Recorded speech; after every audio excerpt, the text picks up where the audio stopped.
Alright, just wanted to do a small review here of the D7. Not really so much review, but show why I'm returning the device. I'm not very happy with it. Just want to show my car is running here, totally normal, at idle.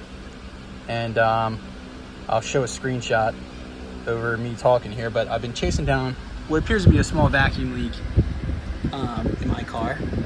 And I've smoke tested it, couldn't find it. Decided that the blue driver here on the floor was maybe not reading accurately or reading too slowly. Something's weird.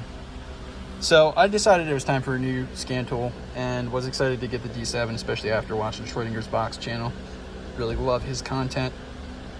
But I'll show you the symptoms here of the D7 creating a huge problem where it actually causes a no start after running on my vehicle. And if I wasn't smart, probably would have started changing a bunch of parts on this car thinking I had a fuel issue, when the reality is it's just the D7 botching my computer for whatever reason. Thankfully not permanently. So I'm going in here on manual selection because automatic selection doesn't work in my car because it's too old. It's 2000 Nissan Altima, as you saw from the selection. I'll go into system selection here and engine. So I'd like to look at live data. I'm assuming this is how you do it. I don't know. I can't even get past the screen.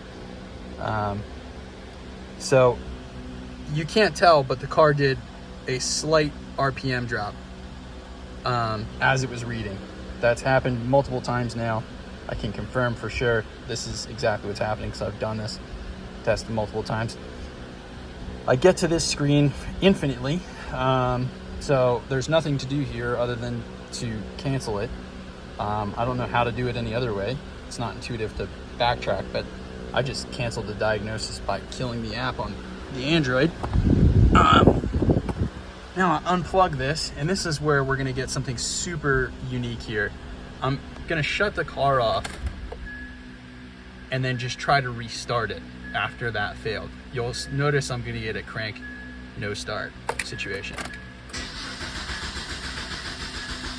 And there it is, crank no start. So when I was first using this tool, it actually just kind of like idled itself out while it was running after I let it run for like 10 minutes trying to connect to the car. So I was like, oh, I'm excited. I got a new scan tool, time to figure out what's going on.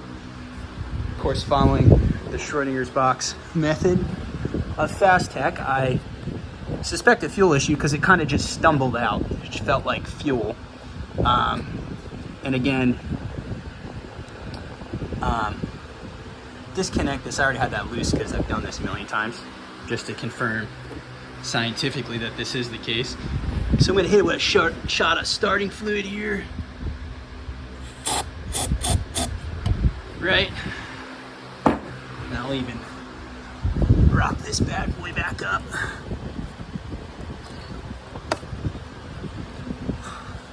A little loose, but it'll be good enough to start her up again. And you'll notice the car's actually gonna start, stumble, and then die. Oh, there it goes. And super low RPMs. This thing's gonna kill itself.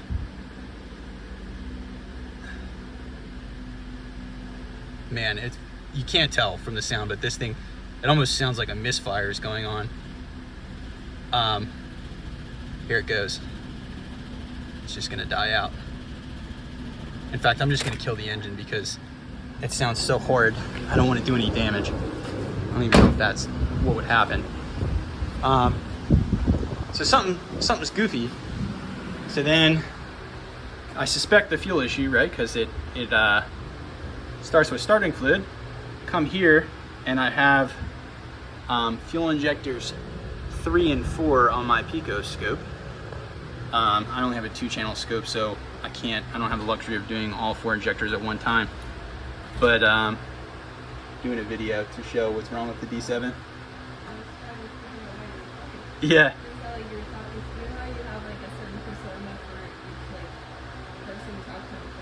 Yeah. Just like didn't sound like anyone, and I was like, Yeah, now I'm doing a video to show that this tool sucks. Alright. No, you're good. All right, so I have fuel injectors 3 and 4 here. Put a ruler here to show the peak voltage on those. I'm using a 100-to-1 attenuator because I'm using the Pico 2204A, so I'm a little bit cheap right now until I get comfortable with the scope. Don't want to spend too much money, but anyway, if you look at the fuel injector waveform, it looks right. Nothing feels abnormal about that, but for whatever reason, car still feels like it's dying of fuel. And again, looking at fuel injectors 1 and 2, getting very similar performance. You can zoom in on any one of these waveforms and you'll see it looks exactly the same. Now, before I did that, of course, I checked the fuel pressure because that's a little bit easier and more mechanical. I've long suspected that this fuel pump is failing, but literally every time I test it, it shows that my bias is just silly. But it doesn't have a Schrader valve, so hooked up here a fuel pressure gauge in line, and I get 34 psi, which is the factory recommendation. So I'm pretty confused at this point, right? Like, nothing changed between me running the car before and it running now, but it appears that there's some sort of fuel issue because I hit it with starting fluid and it starts right up. So at this point, right, I checked the fuel pressure, I checked the fuel injectors, so I'm getting a little suspicious that something is weird. So of course, me being crazy, I just crank it a few times, and I'll go ahead and do it again with no starting fluid now that it's like been dead and it won't start. Oh, so this time it did, but it still sounds like absolute death. Something's weird about it. Initially, I did that a million times, enough to kill my battery. So then I hooked it up to a charger and started the car, and it ran, and something was weird. So I'll go ahead and disconnect the battery briefly here to show that something weird is going on with the computer, and I don't know if I quite understand what the D7 did to my car or continues to do to my car. Fortunately, again, it's not permanent, so whatever, not the end of the world. We'll just disconnect this battery for, like, literally it doesn't even matter how long. Hook it right back up and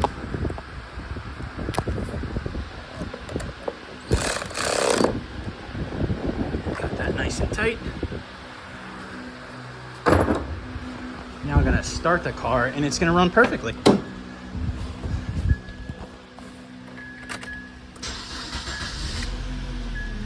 And there it is, totally normal. So the only conclusion I can come to is that this D7 is particularly awful for older cars. I want to love it, I really do. I would love bidirectionality in a scan tool, but I've kind of rationalized that at this point I need to fork out the money and buy an Autel, continue the old school way of testing things, or yeah, I don't know, those are my only options. Maybe buy Auto Ingenuity, because that seems like a good option for support for things, but either way, it doesn't work on this car, 2000 Nissan Altima. My girlfriend has a rental vehicle, some sort of Mitsubishi Outlander, I guess. I don't know, I'm not particularly familiar with these cars. She just got rear-ended, so yeah, Outlander Sport. She got rear-ended in her 2007 RAV4. And then there's a 2005 Dodge Caravan, and the D7 doesn't read literally any of these cars. So, I mean, it's 3 strikes, it's out. And then, I mean, arguably it should have been 1 strike and it's out. The fact that it threw me in for this insane loop on the Altima, that if I wasn't any smarter, I probably would have just started changing a fuel pump or fuel injectors or plugs and wires like everybody else does when their car doesn't run. So I don't know, very frustrated. Gonna return this to Amazon. I reached out to Xtool through email, and they actually replied very fast, like within 24 hours. And they just told me to send the VIN of both the vehicles, and that was the level of support I got. So I don't know, feels like pseudo support in the end. So really just not happy with the company, not happy with the tool, and kind of bummed that it was $360, but fortunately not down the drain because I'm going to return it to Amazon and be done with it. So hopefully this video is helpful to somebody, but if not, see you guys around.